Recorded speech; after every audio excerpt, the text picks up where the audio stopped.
Hi, I'm Alan Finney, and this is what ayahuasca told me to tell you. So one of the most overlooked things with ayahuasca is integration. And anything or anyone who can help you with integration is just so valuable. So that's today's topic, Osho Zen readings, my friend Ira Visa, and how that works with the integration process. It's something I'm calling psychic integration. But just before I get into that, I'm involved with an initiative to get legal ayahuasca ceremonies in Canada. It's called the Companionship of the Sacred Vine. So if you'd like to support that project, you can head over to the website and take out a membership, which would be so very, very helpful at this time. Anyway, for me, anything you can do to understand what just happened in your ayahuasca ceremony, that's really just so useful. And that's what I call the integration process. So say, for example, you're looking for help in a specific area in your life, or let's talk about something extreme. Say you're a drug addict or alcoholic and you take some ayahuasca to deal with that issue. And some people will get cured of a heroin addiction in one session. They no longer have the need for their drug of choice. But other people will go back to using. And if your intention going into the ceremony was to deal with a specific issue, and you're given the insight in how to deal with it, you now have to put that insight into practice, in your day-to-day life. And so integration is the practical aspect of dealing with the medicine. And this happens in the days or even weeks after the ceremony. And for me, ayahuasca can give you the awareness, but it's really up to you what you do with it. So anything I can do to get some clarity on that after the ceremony process is just so valuable. And having good people around you after a ceremony, or having a formal integration process where people meet and discuss things, is really just so valuable. And sometimes that's available and sometimes it isn't, but having said that, integration isn't necessarily a group process. People can help you out, but it's really up to you. This is individualistic work. It's you making sense of your own ceremony and your own life. And one of the very valuable tools I found recently is a deck of cards. It's the Osho Zen Tarot cards. And I wouldn't have known about these cards if it wasn't for my good friend Ira Visa, who's been working with this particular deck of cards for like 15 years or so. And so after a ceremony, she asked me if I wanted a reading. And this was after a ceremony I did a few weeks ago with my daughter, and it was just such a wild ceremony, and it left me with a lot of questions. And sometimes this will happen. I'll understand something from a ceremony like months later. So when Ira asked me if I wanted a reading, it was like, okay, if you can shed some light on this ceremony, I'm good with that. And the ceremony had to do with the chaos of my life, which for me is a real childhood kind of thing, or I don't know, like a foundational type of issue. So before the reading, I was really struggling with how to interpret this ceremony. So along comes Ira and her Osho Zen cards, and just let me give you some background here, and especially for people who may think that tarot is some kind of a woo-woo thing, or it's up there with the daily horoscopes or something.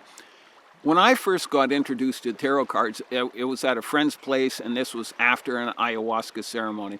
And I pulled some cards from that deck, and it was like, wow, such bang-on advice. And at that time, I was not what you would call much of a tarot card believer, just hadn't been exposed to it. Anyway, I ordered that deck of cards, and the first card I picked up was the first card I had picked up over at my friend's house where I had the ceremony. And it was the same card, and I'm like, no way, what are the odds of that? And there's like 79 cards in that deck, and the actual odds of that happening were like 1 in 6,241. I figured it out. So that's some pretty big odds. And then I started paying a little more attention to the cards. So since then, I've always found my cards to be very useful. But then Ira came along with her Osho Zen cards, and this really just blew my mind. I mean, this was at a whole other level. Because after that ceremony, I was deep into my integration process, and I'm trying to make some sense of what was really a very intense ayahuasca ceremony. And working with ayahuasca, you have to touch the emotion to clear it. So I had to touch that childhood chaos, and it was pretty crazy. And I'm, like kind of caught up in this chaos. And that's not what you would call a real pleasant feeling, even though it's necessary for the healing process. So at that point, I'm thinking, well, maybe in a few months, all of this, I may be able to make some sense out of all of this. But then Ira comes along and asks me if I want a reading. So I'm like, yeah, if I can get some clarity on this, yep, let's do it. And here's the thing. Ira told me that these cards will just be in your face and tell you exactly what's going on. And I'm like, yep, I hope so, because that would be just so helpful. Chaos and clarity are kind of diametrically opposed. And that's exactly what happened. And this reading was just so practical and so to the point, and it just said, here's what you're going through. And if you do it consciously, you can get more benefit from it. But if you're just struggling with it and you decide to put it on a back burner, then you're going to have a pretty rough time of it. So instead of letting it sit on the back burner and trying to figure it out down the road, I just dove into it and listened to what the cards were telling me, and wow, this was the correct approach. And it was just so satisfying to understand it on that conscious level. So I bought my own deck of the Osho cards, and they're great, but I can't read the cards like Ira can. We can look at the same cards and I can follow along in the book, but she actually knows what those cards are saying to her. So she can bring out the hidden knowledge in that card, things that I might overlook. And that is just so valuable and really just such an amazing talent. So what's the takeaway here? Well, for one thing, any help you can get with integration, by all means, get that help, because it can be so difficult to try to figure this out on your own. And the other thing is to get help from people that can help you. Somebody that understands the ayahuasca process, and is there just for you. The last thing you need is somebody preaching at you and trying to interpret things for you. You just need some support, and sharing is caring. And that's the truth of it. And the other thing is this: if you can find somebody that can cut to the heart of the matter in your integration process, like Ira does for me, wow, that's like finding a diamond, really. And my relationship with Ira goes back a few years, but, just reminds me of the importance of people in your life who understand what you're going through and are there to, just support you. And I guess it helps when you've gone through some ayahuasca ceremonies together, but I also think it goes beyond that.